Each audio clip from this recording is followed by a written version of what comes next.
Good evening dear friends. कैसे हैं आप सब लोग? आई होप कि आप सब लोग अच्छे होंगे और मैं भी अच्छा हूँ। तो डियर फ्रेंड्स, हम लोग वर्तमान समय में परसेंटेज के बारे में सीख रहे थे। तो उसमें हमने सबसे पहले परसेंटेज के कंसेप्ट को समझा और आरआरबी यूथ्स की बुक से हमने क्वेश्चन बनाना सीखे, जिसमें हम टाइप वाइज न चलकर कंसेप्ट वाइज चल रहे हैं। और हमारा कंसेप्ट है कि सरल कंसेप्ट से, हमारा उद्देश्य जो है सरल कंसेप्ट से कठिनता की तरफ बढ़ना। तो इसी में हमने सबसे पहले क्या है, परसेंटेज के बारे में समझा। उसके बाद जो है वृद्धि और कमी के बारे में जाना। तो डियर फ्रेंड्स, आज हम जो है अगले टाइप पर आएंगे, वो है टाइप 2, जिसमें जो है हम इससे थोड़े नेक्स्ट लेवल के क्वेश्चन जो हैं, लास्ट टाइप से नेक्स्ट लेवल के जो क्वेश्चन हैं वो आने वाले हैं। तो उस टाइप को हम स्टडी करेंगे। तो देखिए डियर फ्रेंड्स, हम इससे पहले आपको टाइप फर्स्ट भी पढ़ा सकते थे, लेकिन मैंने ये सोचा कि टाइप फर्स्ट जो है वो लास्ट जो हम टाइप पढ़ा चुके हैं उसी का डेवलप रूप है, और हम उसको बाद में पढ़ाएंगे भी। लेकिन क्या है कि एक ही कंसेप्ट को पढ़ते पढ़ते आप भी बोरियत महसूस करने लगते हैं। तो उससे जो है हम अगला टाइप जो हम पढ़ा रहे हैं वो आप अभी पढ़िए, और फिर जो फर्स्ट टाइप है इसको हम बाद में पढ़ा देंगे। ये कैलकुलेटिव भी है थोड़ा, तो कैलकुलेशन बताएंगे उसमें कैसे करना है, और अच्छे से आपको समझ में भी आएगा। तो देखते हैं डियर फ्रेंड्स, टाइप 2 जो है फेल पर पास पर जो है आधारित प्रश्न इसमें दिए गए हैं। 23 क्वेश्चन है डियर फ्रेंड्स। विमल किसी परीक्षा में 46% अंक प्राप्त करता है, फिर परीक्षा में 10 अंक से उत्तीर्ण हो जाता है। यदि वह 52% अंक प्राप्त करता है तो उसे न्यूनतम योग्यता अंकों से 8 अंक अधिक प्राप्त होते हैं। परीक्षा में उत्तीर्ण होने के लिए न्यूनतम अंक कितना होना चाहिए, कितने थे? मतलब ये पासिंग मार्क्स पूछ रहा है, लेकिन पासिंग मार्क्स के लिए कंडीशन क्या है वो देखिए।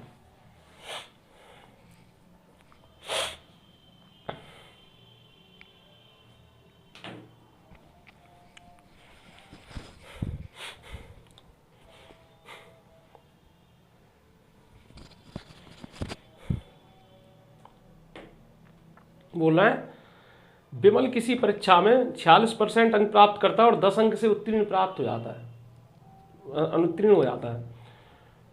तो मान ले रहा है कि कोई पासिंग मार्क्स है यहाँ पर। अभी हम पासिंग मार्क्स को 100% मानकर चलेंगे, लेकिन पहले उससे उस बात को समझने की कोशिश कीजिए। यानी 46% अंक प्राप्त किए हैं, तब वो 10 अंकों से अनुत्तीर्ण हो रहा है। तो पास होने के लिए क्या होना चाहिए था? इसे हम दोनों साइड लेकर चलेंगे, लेफ्ट हैंड साइड और राइट हैंड साइड। पास की को पास से हम कंपैरिजन करेंगे। तो देखिए, एक बार हमने ये समझने के लिए हम बता रहे हैं आपको, पहले समझिए, सीखिए कंसेप्ट को। पास, उत्तीर्ण, ठीक है, उत्तीर्ण, ठीक है। तो मिला क्या? पासिंग मार्क्स 46% अंक प्राप्त हो रहे हैं उसे। 46% अंक लाया विमल, पेपर दिया भाई, लेकिन उसके साथ हो गया बैड लक। बैड लक उसके साथ क्या हो गया कि 10 अंकों से अनुत्तीर्ण हो गया, यानी उसके 10 नंबर कम रह गए। 46% लाया लेकिन 10 अंक कम रह गए। 10 नंबर अगर और आ जाते तो वो पास हो जाता है, इस कैटेगरी में आ जाता। अभी वो अनुत्तीर्ण है, समझ रहे हैं? तो चलो भाई, 10 नंबर और मिल गया इसको, ठीक है। इसको कुछ भी कह लो, बैड लक कह लो या कुछ भी कह लो, उससे मतलब नहीं है। ठीक है। तो 46% अंक जो है लाता है, तो क्या है 10 पास होने के लिए 10 अंक कम पड़ जाते हैं, यानी 10 नंबर उसे और मिल जाते तो वो पास हो जाता। अब इसके बराबर क्या है, एक कंडीशन और दी इसी पास के लिए, ठीक है, इसी पास उत्तीर्ण के लिए, वो कंडीशन समझिए, ठीक है। वो कंडीशन क्या है प्यारे दोस्तों, कि यदि वह 52 अंक प्राप्त करता, ठीक है। अब क्या हुआ कि विमल, मान लो कि इस यही एग्जाम है, फिर दोबारा हुए उसके, समझ रहे हैं, या अगला टर्म्स का एग्जाम दिया, अगले सेमेस्टर का दिया, कुछ भी समझ लीजिए, या इसी में मान लीजिए, कुछ भी मान लीजिए, उससे आपको मतलब नहीं, समझाने के लिए हम इतना बता रहे हैं। तो क्या है, अगर वह 52% अंक प्राप्त करता, 52%, समझ रहे हैं, तो उसे न्यूनतम योग्यता अंकों से 8 अंक अधिक प्राप्त होते। अब बात समझिएगा, 52% क्या है, लाया अंक विमल, ठीक है। तो 52% अंक लाने पर क्या है कि एक चर्चा हुई क्लास में कि अरे भाई वो तो पासिंग मार्क से 8 अंक अधिक लाया, पासिंग मार्क से तो 8 अंक ज़्यादा ही लाया है वो। भाई एक बार उसकी कंडीशन ये हो रही थी कि 46% अंक लाया, अरे भाई इसके 10 नंबर और होते तो ये पास हो जाता, तो पास होने के लिए 10 नंबर और होने चाहिए। अब क्या है कि जब वो अगली बार पास हुआ तो ये हुआ, अरे 52% लाया है, यानी पासिंग मार्क से कहा जा रहा है 8 अंक ज़्यादा लाया है, उसमें लिखा हुआ है क्वेश्चन में कि 8 अंक ज़्यादा लाया हुआ है, मतलब कि पासिंग मार्क्स केवल क्या है, इससे 8 नंबर कम होते तो काम बन जाता है इसका, ठीक है। आई होप कि इतनी बात क्लियर हो गई होगी। अगर इतनी बात क्लियर हो गई है तो समझो पूरा क्वेश्चन सॉल्व हो गया, ठीक है। तो अब देखिए डियर फ्रेंड्स, परसेंट को परसेंट के पास लाएंगे, ठीक है। तो ये क्या हो जाएगा, इसको यहां लाएंगे तो ये 18 हो जाएगा, और ये वहां जाएगा तो 6%, ठीक है। 1% कितना हो जाएगा, 3। अब क्या है, पासिंग मार्क्स क्या है, इन्होंने पूछा परीक्षा में उत्तीर्ण होने के लिए आवश्यक न्यूनतम अंक कितने हैं, तो ये पासिंग मार्क्स पूछ रहे हैं, समझ रहे हैं। इन्होंने मैक्सिमम मार्क्स नहीं पूछा है, मैक्सिमम मार्क्स अगर पूछ देते ये तो हम लोग 100% निकालते, क्योंकि कोई भी एग्जाम हो 100% का होता है। 80% 80 नंबर का हो एग्जाम तो वो 100% में अपने आप में होगा। 90 नंबर का, 100 नंबर का कोई एग्जाम हो तो 100% है ही हो। हमने कहा अगर 150 नंबर का हो तो वो भी अपने आप में 100% मैक्सिमम मार्क्स उसके होंगे, ठीक है। तो 100% मैक्सिमम मार्क्स होंगे। अब ये पूछ रहे हैं पासिंग मार्क्स कितने हैं, तो पासिंग मार्क्स जानने के लिए डियर फ्रेंड्स इन दोनों में से कोई भी चीज़ यहाँ पर रख दीजिए पहले, ठीक है। मान लो हम इसको चुन लिया हमने, ठीक है, हमने 46% चुन लिया, चलो ठीक है 46%, ठीक है, प्लस पूरा ये इक्वेशन लेके चलेंगे हम, समझ रहे हैं, 46% प्लस 10, तभी तो पास होगा वो, ठीक है। तो क्या हो जाएगा, पहले हम 46% निकालेंगे, समझ रहे हैं। तो 46% कितना हो जाएगा, 3 18, 3 18, 3 को 12 और 1 13, और 10 ये जोड़ लिए तो 148 हो जाएंगे, ये पासिंग मार्क्स हो जाएंगे इसके। इतनी बात क्लियर। या फिर ये ले लो, और ठीक है, ये आपको समझाने के लिए हमने इतने स्टेप बढ़ाए हैं। अभी ये क्या है, इसको जल्दी हम सॉल्व करना आपको बताएंगे। अब क्या है डियर फ्रेंड्स, ये चीज़ हो गई है।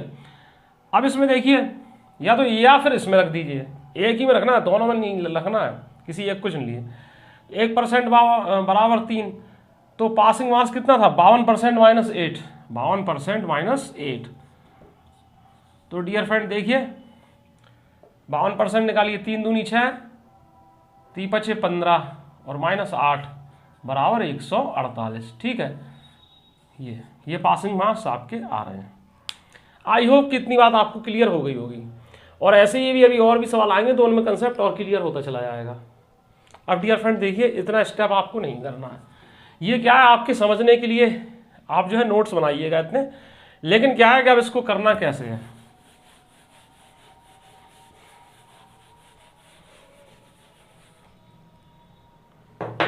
देखिए विमल किसी परीक्षा में 46% अंक प्राप्त करता है और 10 अंक से अनुत्तीर्ण हो जाता है। यदि वह 52% अंक प्राप्त करता है तो न्यूनतम योग्यता से 8 अधिक अंक प्राप्त होते। तो डियर फ्रेंड्स, इसमें क्या है कि जो 10 अंक से अनुत्तीर्ण हो रहा है, यानी 10 अंक कम पड़ रहे हैं और 8 अंक अधिक प्राप्त होते हैं, तो वो कम और अधिक अंक आपस में जुड़ जाएंगे। समझ रहे हैं? जो अंक हैं वो आपस में जुड़ जाएंगे। तो 10 और 8 कितना हो जाएगा? 18।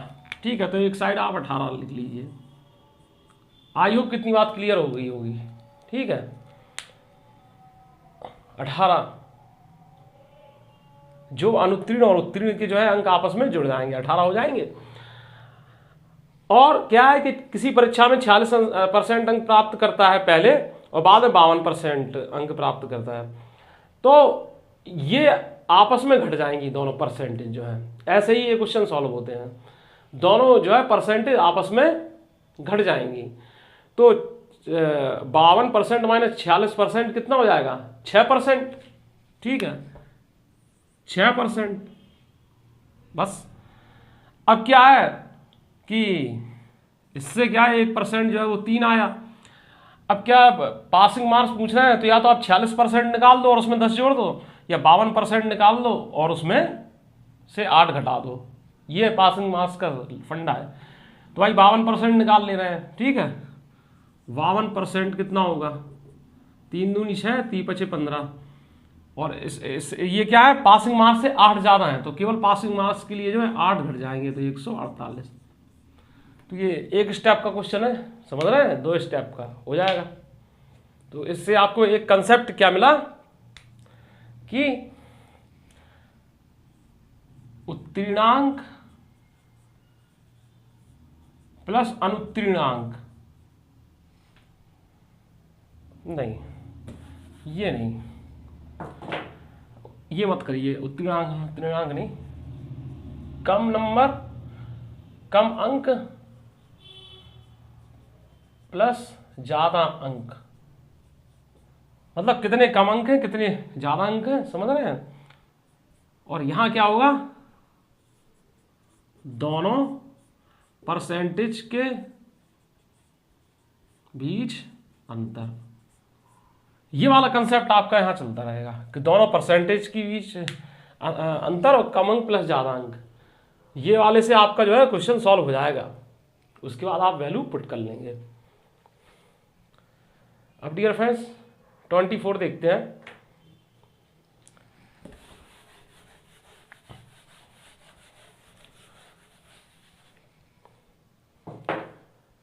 प्यारे दोस्तों 24 थोड़ा ध्यान से समझिएगा, थोड़ा अलग टाइप का है, रेशियो पर थोड़ा ध्यान देना पड़ेगा इसमें। बोला एक परीक्षा में सुनीता के प्राप्तांक अनीता के प्राप्तांकों के 90% के बराबर थे। बोल रहे हैं एक परीक्षा में सुनीता के प्राप्तांक अनीता के प्राप्तांकों के 90% के बराबर थे। तो सुनीता और अनीता, ठीक है, तो अनीता मान लो 10 नंबर ला रही है, तो सुनीता 9 नंबर ही लाई। मतलब अनीता 100 नंबर ला रही है तो सुनीता 90 नंबर लाई, तो 0 से 0 कट गया। ठीक है, और बोल रहे हैं अनीता के प्राप्तांक जबकि विनीता के प्राप्तांकों के 110% के बराबर है। अब एक संबंध अनीता और विनीता में दिया है, अनीता और विनीता में दिया है कि अनीता के प्राप्तांक विनीता के प्राप्तांकों के 110% के बराबर थे। यानी कि विनीता 10 नंबर ला रही है तो अनीता 11 नंबर ला रही है। बात समझिएगा, यहां पर इतनी बात क्लियर हो रही होगी आपको। अब कहा जा रहा है यदि परीक्षा में सुनीता के प्राप्तांक 198 थे तो विनीता के प्राप्तांक बताइए। ठीक है, अब बोल रहे हैं सुनीता के प्राप्तांक 198 थे ये, तो इस विनीता के बताइए। तो इसके लिए क्या है प्यारे दोस्तों, हम सुनीता अनीता और विनीता तीनों के बीच में क्या है एक रेशियो वाला संबंध हम स्थापित करेंगे, रेशियो स्थापित करेंगे, सुनीता अनीता विनीता। ठीक है, तो प्यारे दोस्तों इसमें हम क्या करते हैं कि पहले ये देखते हैं कि दोनों में कॉमन क्या है। एक सदस्य जरूर कॉमन मिलेगा। तो अनीता इन दोनों में कॉमन है। अनीता जब कॉमन है तो अनीता के ये जो नंबर है ये भी बराबर होना चाहिए, क्योंकि ये दूसरी अनीता थोड़ी है, उसी अनीता की बात हो रही है।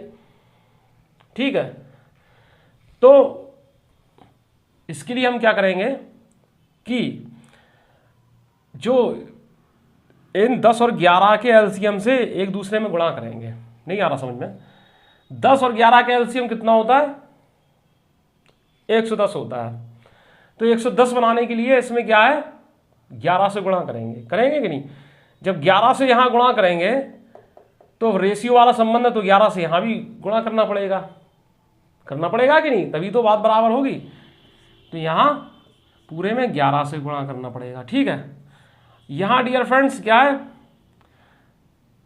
11 और 10 का जो एलसीएम 110 आ रहा था, तो 110 बनाने के लिए इसमें 10 से गुणा करना पड़ेगा, तो यहां भी करना पड़ेगा, तो पूरे में 10 से गुणा करना।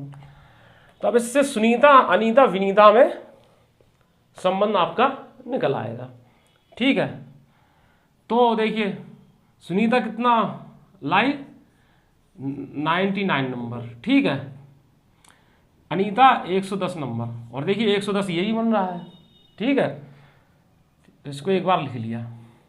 विनीता कितना 100 नंबर लाई। ठीक है, अब कहा जा रहा है कि सुनीता अगर 198 नंबर लाती है, प्रश्न के अनुसार 198 नंबर लाती है, तो विनीता के नंबर कितने हैं, विनीता के प्राप्तांक कितने हैं? तो प्यारे दोस्तों सीधी सी बात है कि ये 99 यूनिट जो है वो 198 के बराबर है। ठीक है, और विनीता के लिए हमें 100 यूनिट की वैल्यू निकालना है, तो 99 दूनी 198, और 100 यूनिट क्या है, 200 हो जाएगी। ठीक है, तो 1 यूनिट की मतलब वैल्यू 2, 100 यूनिट की मतलब 200, तो ये आपका हो जाएगा। अब डियर फ्रेंड्स इसको कई तरीके से भी हम बना सकते हैं। ये बात यहाँ समझने की है, समझ रहे हैं? ये जब हम रेशियो पढ़ाएंगे तो पूरा क्लियर हो जाएगा। जैसे आप ऐसे भी कर सकते हैं, आप ऐसे एक लाइन में लिख दीजिए सुनीता, अनीता, विनीता। मेथड आप कोई सा भी लगाइए, लेकिन क्या आपको जो कॉमन है उसको बराबर करना है। तो सुनीता और अनीता का क्या है, 9:10 दिया है। ठीक है, और अनीता और विनीता का क्या हो गया, 11:10। अनीता ये, विनीता ये। अब क्या है, इससे इसका मल्टीप्लाई कराइए तो 100 हो जाएगा, इससे इसका मल्टीप्लाई कराइए तो 110 हो जाएगा, इससे इसका करा दीजिए तो 99 हो जाएगा। ठीक है, और भी कई मेथड हैं। अब क्या है कि 99 जो है यूनिट वो क्या है आपके 198 के बराबर है। किसके बराबर है, 198 के बराबर, यानी सुनीता के प्राप्तांक 198। 99 यूनिट की वैल्यू 198 है, तो 1 यूनिट की कितनी होगी भाई? देखिए 99 दूनी 198, मतलब होगा कि नहीं होगा? तो इसमें 99 से भाग दे दीजिए। ठीक है, 1 यूनिट की वैल्यू निकल आई। और निकालना किसका है, विनीता। विनीता के प्राप्तांक कितने हैं? तो विनीता की यूनिट कितने हैं, 10 यूनिट है, नहीं कितना है, 100 यूनिट है, 100 यूनिट है, 100 यूनिट है। तो 99 दूनी 198 और 200। ठीक है,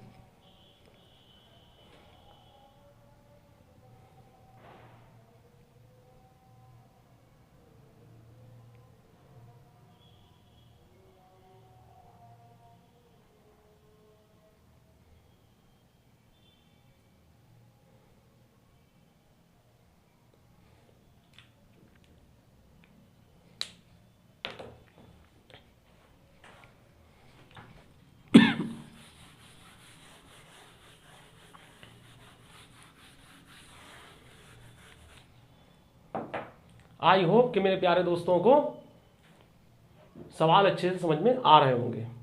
क्वेश्चन नंबर 25 देखते हैं। 2 छात्रों ने एक प्रवेश परीक्षा में भाग लिया, उनमें से एक ने दूसरे से 15 अंक अधिक प्राप्त किए और उसके अंक उनके अंकों के योगफल के 80% के बराबर हैं। उनमें से प्रत्येक द्वारा प्राप्त अंक ज्ञात कीजिए। तो प्यारे दोस्तों इसके लिए सबसे बढ़िया तरीका जो है सटीक, वो आप क्या है कि ऑप्शन चेक करके देखिए। पहला है ये 5 और 10, 5 एंड 10। दूसरा ऑप्शन है प्यारे मित्रों 6 और 21। सी ऑप्शन है प्यारे दोस्तों 8 और 21। और डी ऑप्शन है आपका 4 और 19। ठीक है, अब इस बात को समझिएगा। बोलना है 2 छात्रों ने एक प्रवेश परीक्षा में भाग लिया, उनमें से एक ने दूसरे से 15 अंक अधिक प्राप्त किए। तो पहली बात यहां देखिए 15 का डिफरेंस आपको कहां कहां दिखाई दे रहा है। ये 8 और 23 है, ये यहां पर सब में 15 का डिफरेंस है। ठीक है, 5 और 10 5 और 20 है, ये 5 और 20। ठीक है, जैसे ही 15, 6 और 21 15, 8 और 23 15, 4 और 19 15। ठीक है, पहली बात तो ये हो गई, सेटिस्फाई हो रही है। और कहा जा रहा है और उसके अंक, मतलब पहले व्यक्ति के अंक हैं, उनके अंक क्योंकि योगफल के 80% के बराबर हैं। तो डियर फ्रेंड देखिए, पहला जो व्यक्ति है उनके अंकों के योगफल के और उसके अंक उनके अंकों के योगफल के 80% के बराबर हैं। तो इस बात को जरा समझिएगा। ए से चेक करना शुरू करते हैं, और अगर ए में जवाब नहीं मिलेगा तो डायरेक्ट हम सी में पहुंचेंगे और फिर उसके बाद बी में। ठीक है, तो भाई देखिए पहला वाला व्यक्ति जो है वो उनके अंकों के योगफल के 80% के बराबर प्राप्त करता है। तो अंकों का योगफल कितना है 5 और 20 25। ठीक है, और पहला वाला उनके अंकों के योगफल के 80% के बराबर प्राप्त करता है। या 80% का मतलब होता है 4/5, तो 4/5। ठीक है, तो 5 25, 5 को 20। ठीक है, यानी ये ऑप्शन आपका सही है, चाहे इसको पहला मान लो या इसको बाद बराबर 20 और 5। ठीक है, तो ये 20 आ रहा है, ये क्लियर हो गया। और इससे ज़्यादा सरल इसका कोई और मेथड नहीं है, वरना इक्वेशन फिर बनाते रहिए, एक्स वाई मानते रहिए।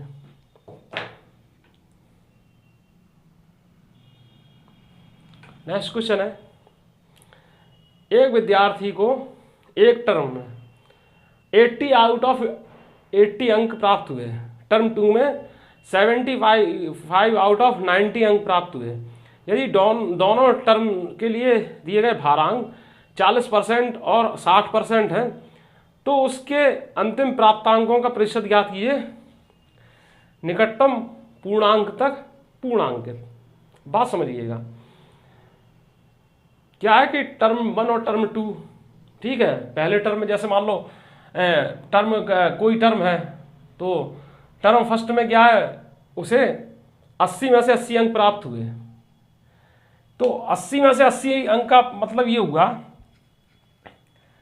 कि 80 में से 80 अंक का मतलब ये हुआ कि पहले वाले जो टर्म में क्या है, ये जो नीचे जो हमेशा लिखा जाता है ये क्या होता है पूर्णांक होता है, मैक्सिमम मार्क होते हैं। क्या होते हैं मैक्सिमम, और ये प्राप्तांक होते हैं। होते कि नहीं होते, हमेशा होते हैं। अरे भाई आप भी जब एकेडमिक लेवल पर रहे होंगे और अभी भी जब नंबर दिए जाते हैं तो ऐसे लिख, जैसे मान लो पूरा क्वेश्चन पूरा पेपर जो है 50 नंबर का है, या आपका मतलब कोई टर्म्स है, अब उन्होंने 25 नंबर का ही रख दिया, समझ रहे हैं। तो अब किसी बच्चे के 21 नंबर आते हैं तो वो ऐसे लिखेंगे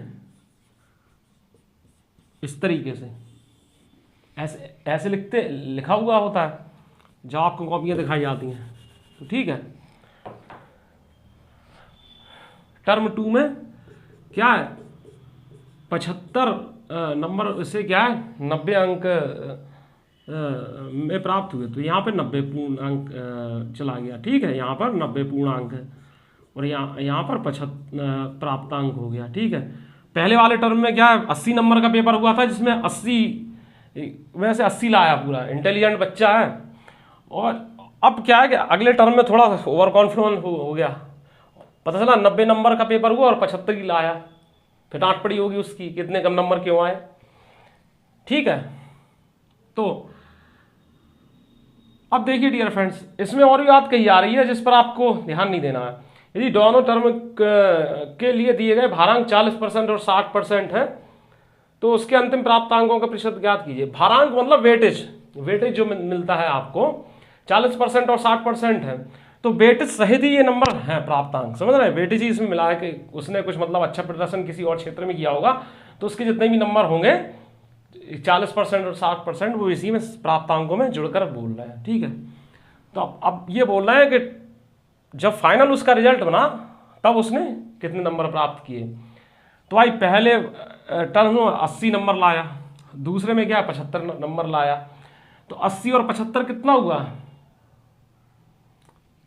155 हुआ कि नहीं, और ये पूर्णांक कितने हुए 170।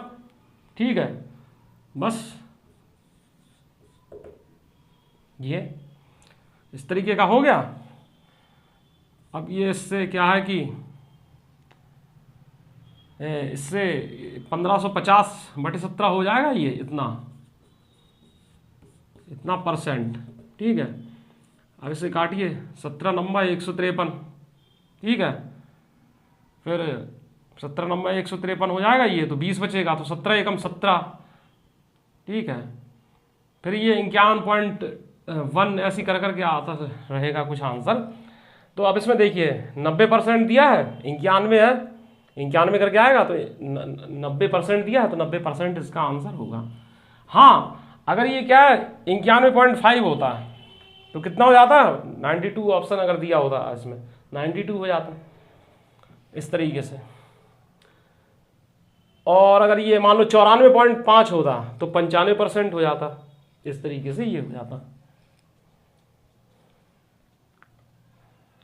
ये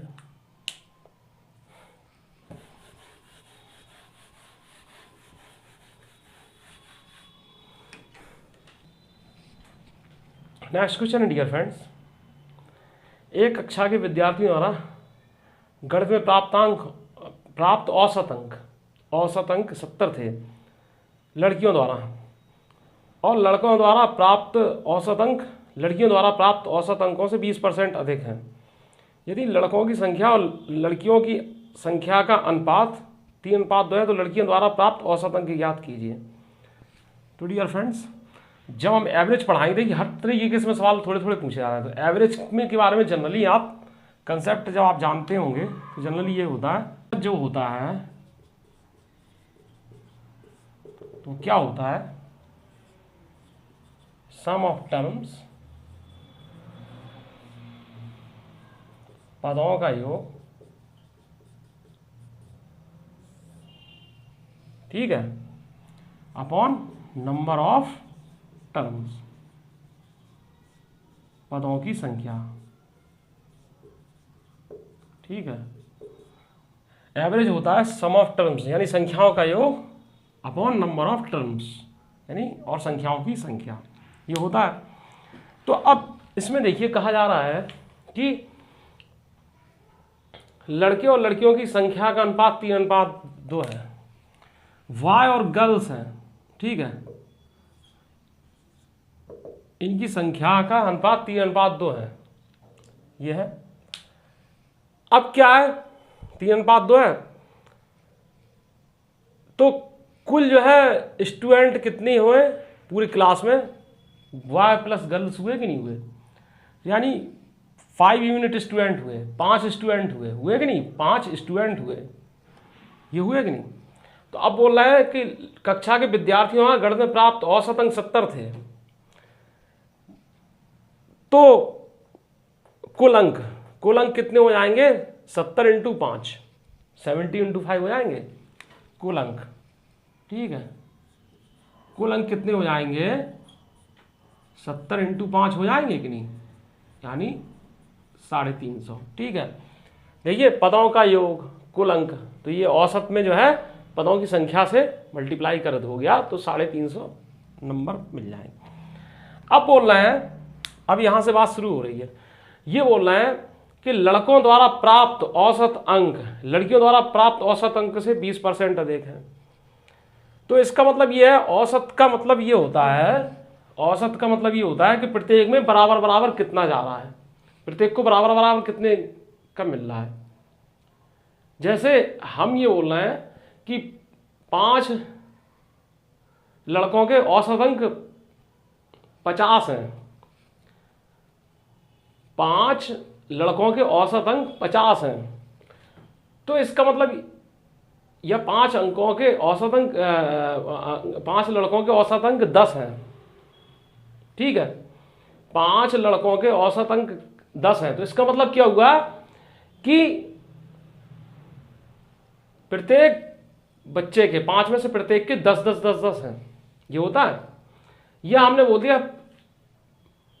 5 लड़कों के या 5 बच्चों के औसत मतलब कुल अंक 50 हैं, कुल अंक 50 हैं। तो इसका मतलब ये हुआ कि औसत कितनी हुई 10, ठीक है, यानी प्रत्येक में 10 10 10 का डिस्ट्रीब्यूशन हो रहा है। अब वो बात अलग है, किसी के ज़्यादा भी हो सकते हैं, कम भी हो सकते हैं, लेकिन कुल योग जो है वो 50 ही रहेगा। इस बात को आप समझे कि नहीं?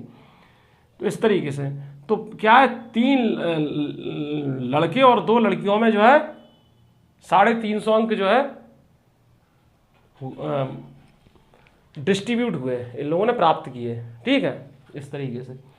अब बोल रहे हैं कि लड़कों द्वारा प्राप्त औसत अंक लड़कियों द्वारा प्राप्त औसत अंकों से 20% अधिक है। तो मान लो लड़कियां क्या है 100 नंबर प्राप्त करती हैं, तो लड़के जो है 120 नंबर प्राप्त कर रहे हैं। तो 100 और 120 में कितने का संबंध होता है? अरे भाई कितने का? 5 और 6 का। 120 और 100 में कितने का होता है? 6 और 5 का। तो कुल के लिए क्या हो जाएगा, यहाँ पर 5 और यहाँ पर 6, ठीक है। तो लड़कों को क्या है 18 नंबर मिल रहे हैं और लड़कियों को क्या है 10 नंबर मिल रहे हैं। इतनी बात तो क्लियर हो गई है। अब ये बोल रहे हैं कि लड़कियों द्वारा प्राप्त औसत अंक बताइए, लड़कियों द्वारा प्राप्त औसत अंक बताइए। तो देखिए कुल अंक 350 यहाँ पर है कि नहीं, 350 अंक यहाँ पर है, और यहाँ पर लड़के और लड़कियों ने कुल अंक कितने प्राप्त किए? 28 अंक प्राप्त किए कि नहीं किए? ये बात क्लियर हो रही है। अब लड़कियों के क्या है कुल अंक कितने हैं? 10 है कि 10। तो इससे लड़कियों के कुल अंक निकल आएंगे। ये बात तो क्लियर हो गई होगी कि लड़कियों के कुल अंक इससे निकल आएंगे। लेकिन ये बोलना है कि लड़कियों के औसत अंक बताइए, औसत अंक बताइए। तो औसत बराबर पदों का योग बटे पदों की संख्या। तो कुल पदों का योग कितना है? 10 है, और पदों की संख्या यानी लड़कियां कितनी है? 2 हैं। तो औसत के लिए क्या है, ये 2 से भाग दे देंगे तो 5 आ जाएगा, ठीक है। तो 5 से हम जो है मल्टीप्लाई करा देंगे। बस ये बात समझ में आ गई। बस अब सवाल जो है सॉल्व आपका। तो क्या हो जाएगा, ये कितने से होगा? 7 पंचे 35, 7 चौको 28। तो ये कितना हो जाएगा? 250 बटे 4, 4 छन 24, ठीक है, 4 दूनी 8 और 62.5, ठीक है। 62.5 जो है गर्ल्स के प्रत्येक लड़की के औसत अंक है। अब इस सवाल को एक बार फिर से समझ लेना है भाई। जिनको ये बात पता ना हो तो वो अभी फिलहाल ये समझ लें कि औसत बराबर होता है पदों का योग बटे पदों की संख्या। तो पदों का योग क्या होता है? Sum of terms. पदों का योग, इससे क्या मिला? सम ऑफ टर्म्स इक्वल टू क्या मिला? एवरेज इनटू ये यहाँ जाएगा ना, इसके अपॉन 1 लगा दो, ये यहाँ नंबर ऑफ टर्म्स, ठीक है। Sum of terms equal to average into number of terms, यानी पदों का जो योग है इतना आप जो है अलग से नोट्स में कहीं लिख लीजिए, ठीक है। जब एवरेज पढ़ाएंगे तब तो फिर अलग ही बात होगी। तो औसत इनटू पदों की संख्या या संख्याओं की संख्या, ठीक है। ये इतना तो चीज हो गई क्लियर। अब इस सवाल को अच्छे से समझ कैसे बनाना है आपको। बोलना है एक कक्षा के विद्यार्थियों में गणित में प्राप्त औसत अंक 70 थे। ठीक है, एक सब्जेक्ट की बात हो रही है। लड़कों द्वारा प्राप्त औसत अंक लड़कियों द्वारा प्राप्त औसत अंकों से 20% अधिक है। यदि लड़कों की संख्या और लड़कियों की संख्या में अनुपात 3:2 है, तो कोई भी क्लास जो है जिसमें कंबाइंड होता है तो बॉय गर्ल्स दोनों रहते हैं, उनका कुछ रेशियो होता है। ठीक है, तो बॉय गर्ल्स को मिलकर ये क्लास बनी हुई है जिसमें क्या है कि बॉय जो है वो 3 है और गर्ल्स जो हैं वो 2 हैं। इस तरीके का रेशियो है। तो कुल कितने हुए? 5। और औसत बोल रहे हैं कि 70 अंक है। तो यानी प्रत्येक कुल 5 बच्चों में जो है प्रत्येक को 70-70 मिले। इसका मतलब यही तो हुआ। तो 5 बच्चों को कितना मिले? 350 नंबर मिले कि नहीं मिले? इस तरीके से रेशियो के हिसाब से देखा जाए। अब बोल रहे हैं कि लड़कों द्वारा प्राप्त औसत अंक लड़कियों द्वारा प्राप्त औसत अंक से 20% अधिक है। लड़कियों को 100 मिले तो लड़कों को 120 मिले। यहाँ आप कुल की बात कर रही है, टोटल की बात चल रही है। तो क्या है यहाँ, क्या है कितने से मल्टी? 100 से कराई, यहाँ 120 से, यहाँ 5 से करा दी है 6 से, तो 18:10। ये हो गया कि नहीं? इतना। अब सीधी सी बात ये है, क्या पूछा गया है कि लड़कियों द्वारा प्राप्त औसत अंक बताइए। तो देखिए कुल अंक कितने हैं? 350। और कुल अंक यहाँ पर कितने हैं? 28 यूनिट। तो पहले 1 यूनिट की वैल्यू निकालेंगे, तो 28 से भाग दे देंगे। अब गर्ल्स के लिए कहा जाता तो हम 10 से मल्टीप्लाई कर दे रहे हैं। ठीक है, लेकिन क्या है कि गर्ल्स कितनी है? 2 हैं और पूछ रहे हैं औसत अंक यानी प्रत्येक गर्ल्स को कितना मिले, तो 2 से हम भाग दे देंगे। ठीक है, तो हमने क्या किया, 10 में भाग दिया, 2 से 5 मिला। जब इसको कैलकुलेट कर डाला तो हमें मिला 62.5। आई होप कि मेरे प्यारे दोस्तों को ये सवाल अच्छे समझ में आ गया होगा।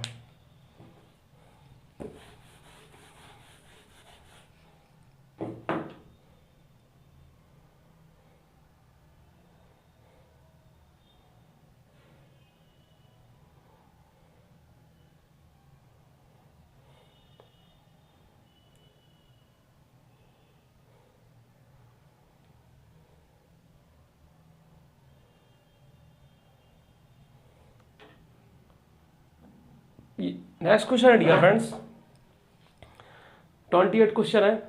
एक स्कूल में लड़के और लड़कियों की संख्या का अनुपात 5:6 है। 20% लड़के और 25% लड़कियां छात्रवृत्ति धारक हैं। कितने प्रतिशत छात्रों की छात्रवृत्ति नहीं मिलती है?